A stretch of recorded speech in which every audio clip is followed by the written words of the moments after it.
50%,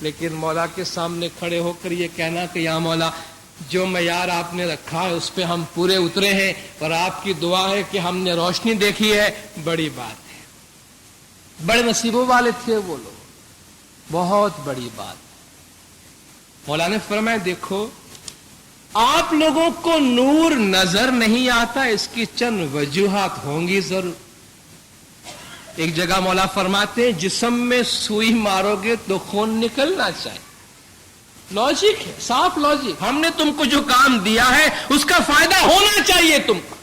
جسم میں سوئی مارو گے تو خون نکلنا چاہیے، لیکن تم سوئی مارتے ہی نہیں ہو تو خون کہاں سے نکلے گا؟ سچی بات ہے کہ تم سوئی مارتے ہی نہیں ہو تو خون کہاں سے نکلے گا؟ مولا نے فرمایا آپ کو روشنی نظر نہیں آتی، اس کی چند وجوہات ہوں گی، اس کی کچھ باتیں ہوں گی۔ بہت الگ الگ جگہوں پہ مولا نے اس کے بارے میں فرمایا ہے۔ جو باتیں مولا نے بتائی کہ شاید تم میں ہوں گی، اس میں کیا آتی ہے؟ مولا نے فرمایا شاید آپ آپس میں ایک دوسرے کی دشمنی کرتے ہو، شاید ہی جماعت میں کوئی ایسا فرشتہ نکل آوے کہیں بھی جس کے دل میں کبھی کسی کی کوئی دشمنی نہ ہو، لیکن دشمنی بہت زیادہ بڑھ جائے تو زہر ہو جاتا ہے دل میں، دل کڑوا ہو جاتا ہے۔ زہریلی جگہ پہ تو خدا آ کے بیٹھنے سے رہا نہ۔ جس دل میں ہم مولا کو لا کے بٹھانا چاہتے ہیں، جس دل میں نورانیت لا کے رکھنا چاہتے ہیں، وہاں کانٹے نہیں ہونے چاہیے، کسی قسم کے کانٹے نہیں ہونے چاہیے، تاکہ ہم خوشی سے کہیں کہ یا مولا آئیے اس دل پہ آپ براجمان ہو جائیے۔ مولا نے فرمایا تم دشمنی کرتے ہوگے۔